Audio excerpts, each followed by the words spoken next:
Hello snowboarders of the internet, I am your host TC and today I will be reviewing the Rossignol Retox. If you're interested in the Retox or any other of the products that I mentioned in this video, make sure you click those affiliate links down below in the description and that way you're not scouring the internet yourself.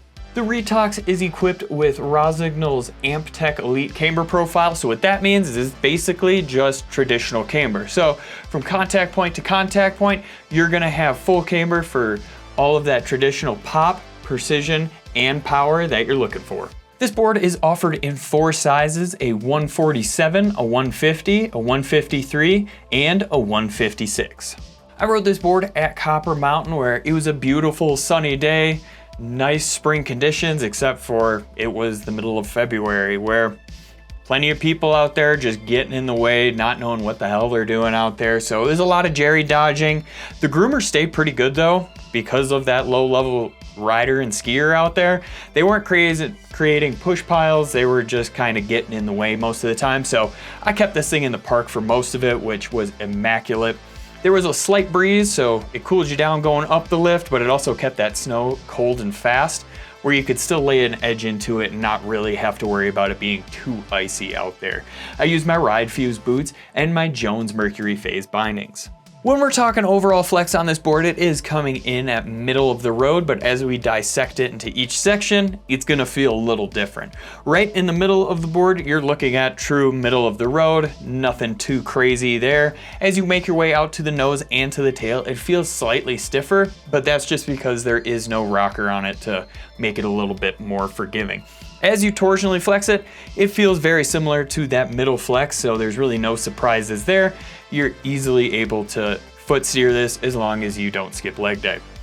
Now when we move on to the stability portion, it is a surprisingly stable board. Because there's no rocker in the nose or the tail, you're not getting any chatter or anything like that coming through up to your feet, but it does have lively tendencies to it, where when you're getting in and out of turns, especially when you're carving hard, it wants to spring you in and out, just pretty much helping you along the way. So overall, a nice stable board. Even though it is gonna be that true twin board, it still feels pretty good. I had 0 problems with booting out on it because it is a mid-wide. It's like 26.4 at the inserts there, so it's pretty damn wide there, and I had 0 issues.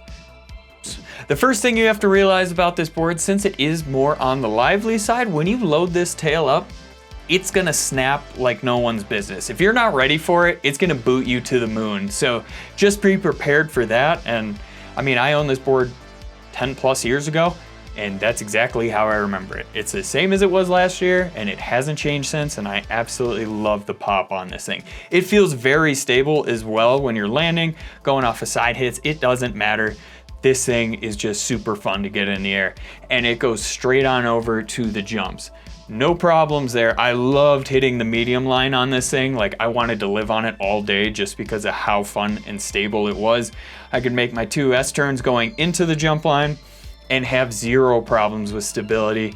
Set the edge, throw back 3, 0 problems there. Even if I overspun just a little bit, because I'm not a pro, I don't claim to be. You know who I'm talking about. But you can just lay that edge down and it's gonna just hold you right into the next jump and feel extremely stable. I felt really confident on this board, and because it is shorter, you can swing this around. So as I mentioned before about over rotating, just make sure you keep that in mind. While I have you here, you might as well like, subscribe, click that bell, and turn on those notifications so you don't miss any of our scheduled programming. Because this board is so snappy and really likes to pop, you're gonna actually have to focus a little bit more when it comes to buttering and jibbing. So I noticed it does want to hold pretty much halfway in between that contact point and where the inserts are. So it is gonna fight you a little bit. I wouldn't really call it a fight, as more of a resistance, but when you load that thing up to butter, you will notice there's gonna be that resistance, but it's also gonna pop you out quite a bit. So be prepared for that. If you're trying to spin out on the tail or on the nose, feel free to. It's not that big of a deal where it's not gonna absolutely buck you, like say you load up an ollie, anything like that, but you are gonna notice some extra pop there. Now when you're sliding this thing, I noticed when I was sliding it sideways, it held right in the middle of the board extremely well.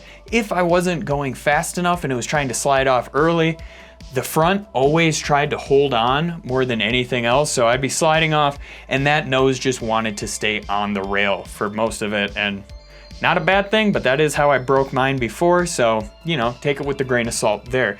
As I was trying to tail press or nose press this board, just like buttering, I did feel some resistance, and you're gonna feel some pop. So if you're really pressing into this thing super hard, just be prepared that when you go to exit that rail, you're gonna get bucked. Like, it's gonna spring you all the way past that landing. So just be prepared for that, and maybe try not to load it up quite as much. But overall, it is made for the steel. It is really fun on it. So honestly, if you need that park board, right here.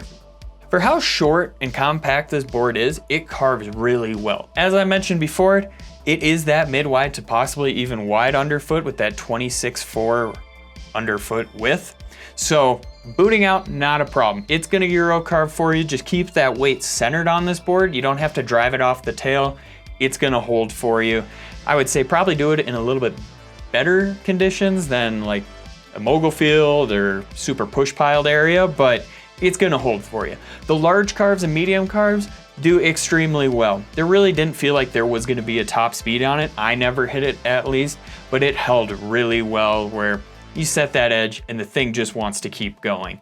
Those short carves were awesome. I mean, it is great for short carves because after all, it is that park board. So approaching rails, anything like that, it handles it really well. I was surprised with how well this thing carves. I shouldn't have been that surprised, but every year I get on it, it's just a surprising board to me. Rider in mind.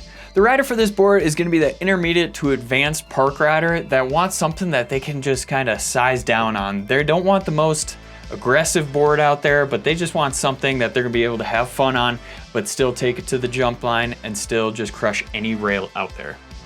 If you're looking for another way to get involved in the Angry Snowboarder community, you can head on over to Angry Snowboarder VIP. What is it, you might ask? Sure, I could explain it here, but we have a great video over there getting into it really in depth. I actually own the first version of this board and I loved it. I blew out the heel side edge, couldn't ride it anymore, but I'm super stoked that they've kept this one around in the line for so long, like 10 plus years, where this thing just does everything and it does it well. I know Rossi isn't the best well-known snowboard brand out there, but they still make good stuff. And this board is like just encompassing of what they can actually do.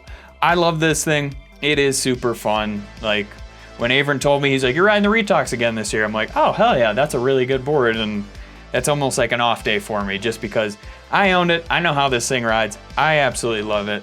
And honestly, if this review sounds like it did last year, it's because it's the same board with a new graphic.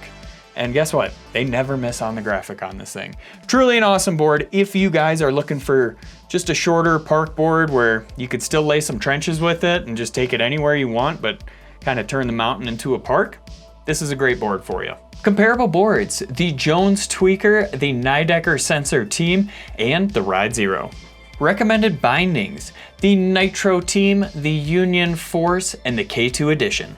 As always, guys, I've been your host, TC, and this has been my review of the Rossignol Retox. If you're looking to pick up your own Retox but just don't know what bindings to throw on it, go and check out one of the videos for the recommended bindings.